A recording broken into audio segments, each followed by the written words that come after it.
na parte de quarta-feira, no mundo, mas não do mundo. Você e eu vivemos no mundo, mas não somos do mundo.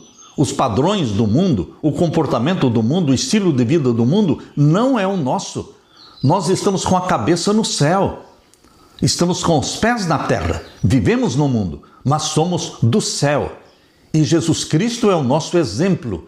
Ele se coloca diante de você para ser imitado, assimilado e reproduzido na sua vida. Leia agora Colossenses capítulo 4. Vamos ler o capítulo 4 e o verso 14 e 15.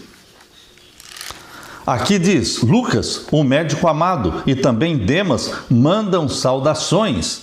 Veja que aqui em Colossenses, Paulo fala de Demas.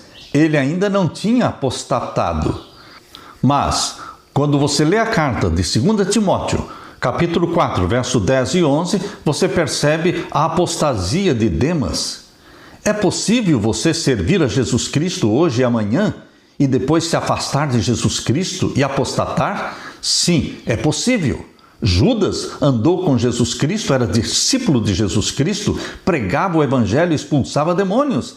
Ele, juntamente com os demais discípulos, estavam empenhados no ministério junto com Jesus. Mas Judas, que permaneceu no pecado sem confessar os seus pecados, ele se afastou de Jesus e ele se perdeu. É possível sim, meu querido irmão, perdermos a salvação se não permanecermos ligados na videira verdadeira. Como é que você permanece ligado à videira verdadeira? Lendo a palavra de Deus diariamente, conversando com Jesus Cristo através da oração, confessando os pecados cada dia, buscando o batismo do Espírito Santo diariamente. Assim, nós permanecemos em Jesus. Meu querido irmão, aqui em Colossenses 4, verso 14 e 15, fala de Lucas e de Demas. E também, verso 15, fala: saúdem os irmãos de Laodiceia, bem como Ninfa, e a igreja que se reúne na casa dela. Na casa de Ninfa se reunia uma igreja, era um pequeno grupo. Queridos, quão bom é ter a igreja de Deus reunida em nossa casa. O apóstolo João escreveu: não amem o mundo, nem as coisas que há no mundo. Se alguém amar o mundo, o amor do Pai não está nele. 1 João 2,15. Infelizmente, Demas amou o mundo e se afastou de Jesus.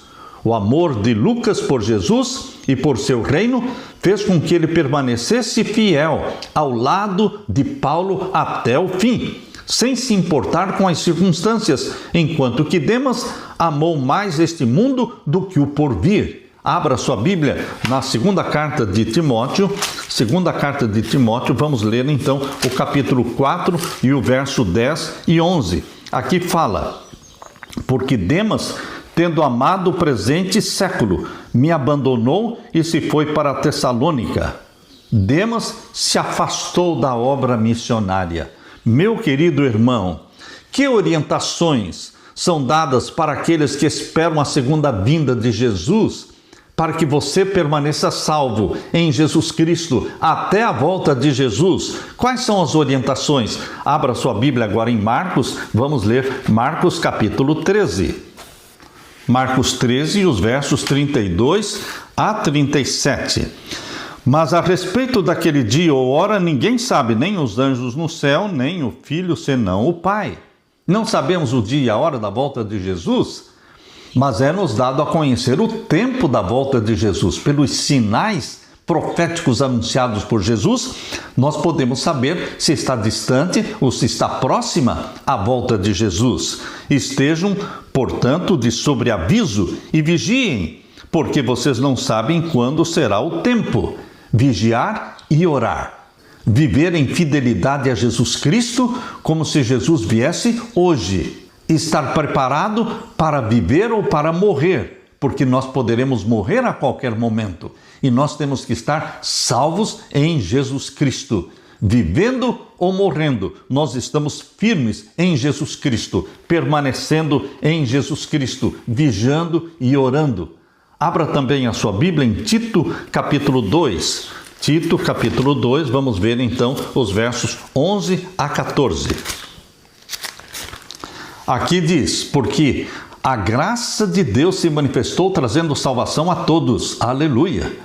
Ela nos educa para que, renegadas a impiedade e as paixões mundanas, veja o que a graça de Deus faz com que você abandone a impiedade e as paixões deste mundo. Vivamos neste mundo de forma sensata. Como? Forma justa. Vivamos vida piedosa, diz aqui, aguardando a bendita esperança e a manifestação da glória do nosso grande Deus e Salvador Jesus Cristo. Todos aqueles que estão aguardando a bendita esperança e a manifestação da glória do grande Deus e Salvador Jesus Cristo vão viver vida santa, vida piedosa. Ele deu a si mesmo por nós, diz aqui, a fim de nos remir de toda iniquidade.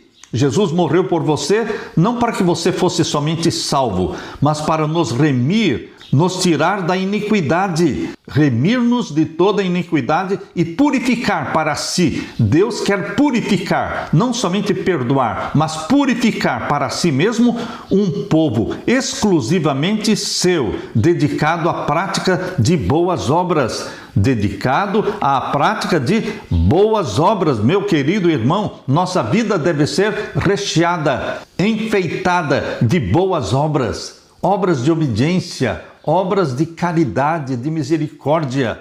Meu querido irmão, estas coisas deveremos ensinar e pregar, diz aqui. Ensine estas coisas, também exorte e repreenda com toda a autoridade, que ninguém despreze você.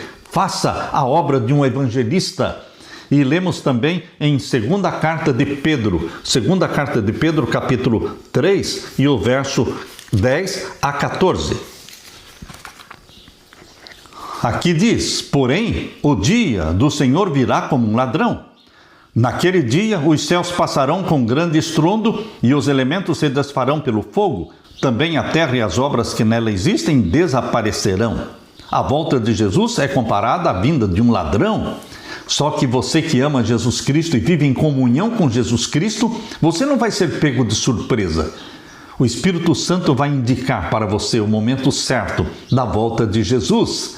E aqui diz o verso 11, uma vez que tudo será assim desfeito, vocês devem ser pessoas que vivem de maneira santa e piedosa. Nós insistimos naquilo que os apóstolos insistiram, vida santa e piedosa. É uma vida diferente da do mundo. O mundo vive uma vida pecaminosa, uma vida dominada pelas paixões mundanas, pelas paixões carnais. Mas o povo de Deus deve viver uma vida santa e piedosa, esperando e apressando a vinda do dia de Deus. Você não perde de vista o dia da volta de Jesus, apressando e esperando a vinda do dia de Deus. Esta é a nossa missão, o propósito da nossa vida nesta terra. E o verso 12 continua, por causa desse dia, os céus incendiados serão desfeitos e os elementos se derreterão pelo calor. Nós, porém, segundo a promessa de Deus, esperamos novos céus e nova terra, nos quais habita a justiça de Deus. Você está com o foco na volta de Jesus? Sabendo que esse mundo que não presta, que está podre, esse mundo vai acabar, vai ser queimado, destruído, e você e eu seremos arrebatados para o céu. Apocalipse capítulo 3 e o verso 17 a 21 é a mensagem de Deus para a igreja de Laodiceia, a mensagem de Deus para você e para mim, porque nós somos a igreja de Laodiceia. Mas não podemos ser mornos e nem frios, nós temos que ser batizados pelo Espírito Santo, quentes no Espírito Santo. Por isso lemos aqui em Apocalipse capítulo 3 e os versos 17 a 21. Você diz, sou rico, estou bem de vida e não preciso de nada, mas você não sabe que é infeliz, sim, miserável, pobre, cego e nu. A condição dos cristãos de Laodiceia é uma condição miserável, porque eles são míopes, eles não sabem da sua condição espiritual. Você se diz rico e abastado, mas você é miserável, pobre, cego e nu. Por isso, Jesus está aconselhando os cristãos de Laodiceia, que inclui a nossa igreja, você e eu. Por isso Jesus diz no verso 18, aconselho que você compre de mim ouro refinado pelo fogo, para que você seja de fato rico. O ouro vem das mãos de Jesus. Este ouro significa a fé e o amor. O amor de nosso Senhor Jesus Cristo no nosso coração. O amor de uns para com os outros. Ouro provado no fogo, para que você seja de fato rico. E também compre vestes brancas para se vestir. As vestes da justiça de Cristo, a fim de que a vergonha da sua nudez não fique evidente. E o que mais? O colírio para ungir os olhos, o colírio do Espírito Santo. Você e eu precisamos ser ungidos pelo Espírito Santo para discernir o bem e o mal. Colírio para ungir os olhos, a fim de que você possa ver. Eu repreendo e disciplino aqueles que amo, portanto seja zeloso e arrependa-se. Essa é a mensagem de Deus para mim.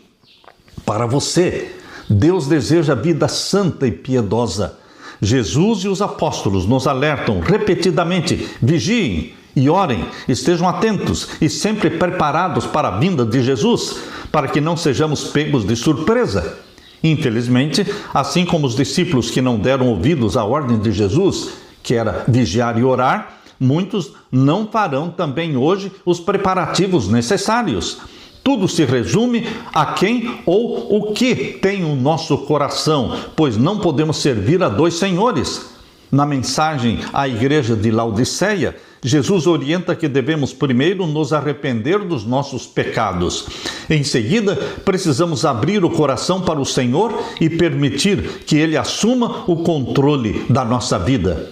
Isso nos leva, então, ao terceiro passo: obter o ouro da fé e do amor, que são provados nas dificuldades e vencem a tentação. Meu querido irmão, de que Jesus pede que você se arrependa? Você e somente você conhece os pecados que você tem que se arrepender. Só você conhece os pecados secretos.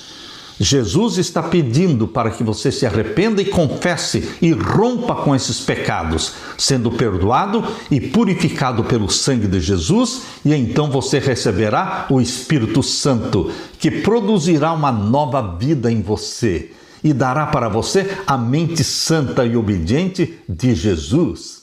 Aleluia!